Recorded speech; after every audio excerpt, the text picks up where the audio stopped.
Palestinian.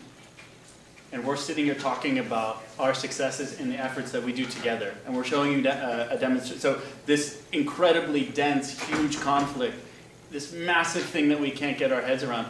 Look, we are getting our heads around it. This is something that's going on. This, to me, is a huge success.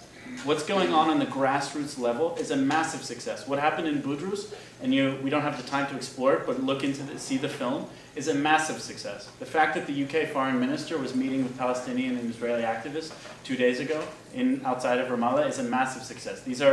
We're talking about major, major systems, a lot of money, a lot of international politics, and the grassroots is working. Look at the flotilla.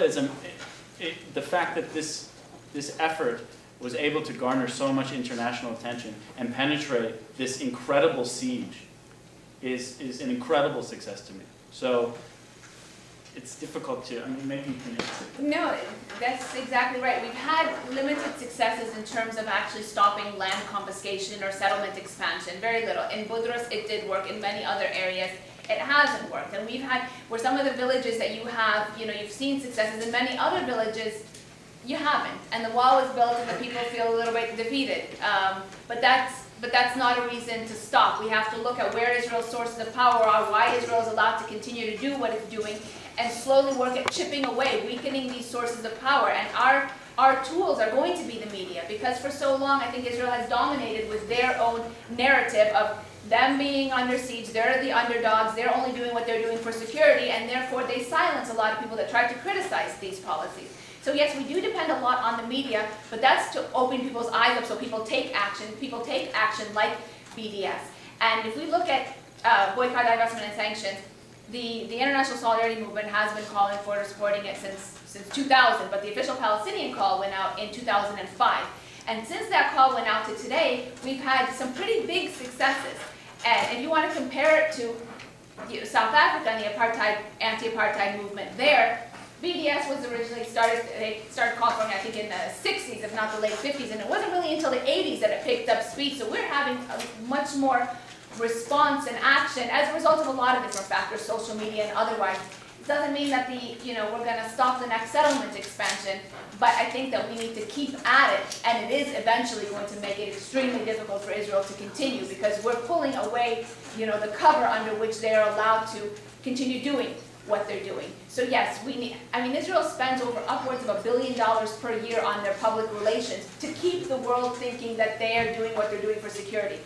We need to expose that with the flotilla, and with otherwise speaking it, we're exposing that and hopefully encouraging people to act, to join the BDS movement, which will impose costs. So yes and no.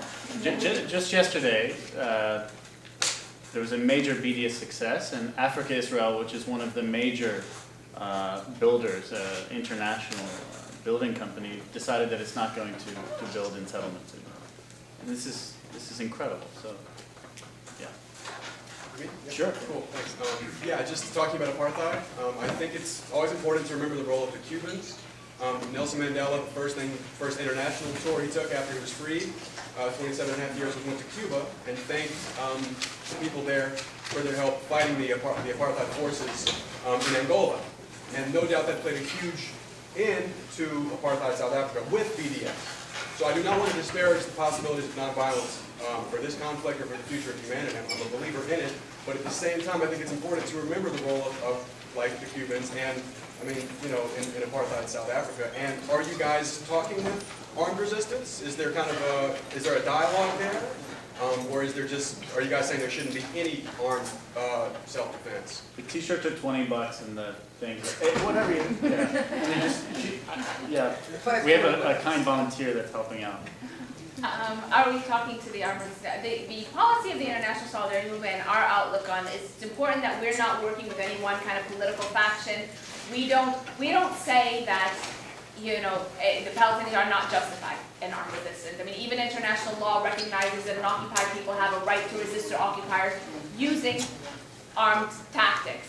Actually, international law, UN resolutions say all means necessary, as long as they adhere to the laws of armed conflict. So for example, attacking non-combatants or citizens, that's never kind of condoned. But occupied people do have a right to resist their occupiers, and we don't say, no, you don't. We say, and me and the Palestinian, I say, yes, I understand that we do have a right. I understand why people want to do this. They want to feel like they're fighting back and want to defend their land and their families. But strategically, not good for us. Strategically, it doesn't want to, we don't have an army.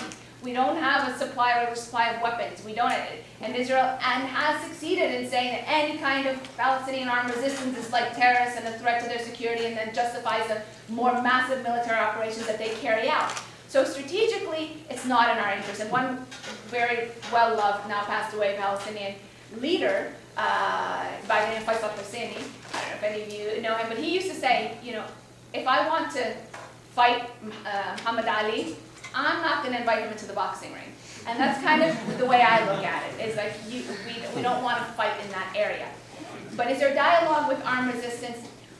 We'll talk to kind of anybody. We invite everyone to join. When we kind of plan an action, if you believe in the tactics that we're using, and you agree to adhere to these nonviolent principles in this action, even if you used to use violence, even if you were part of this faction or that faction, you can come join. But we do have kind of these principles of unity that we try to abide by. And it is important, if you want to see the success and growth of nonviolent resistance, because we believe it's strategically more important, that we do see some successes. And Israel's trying to, you know, as Joseph pointed out, massively crush this movement, so you don't see successes, so it doesn't grow.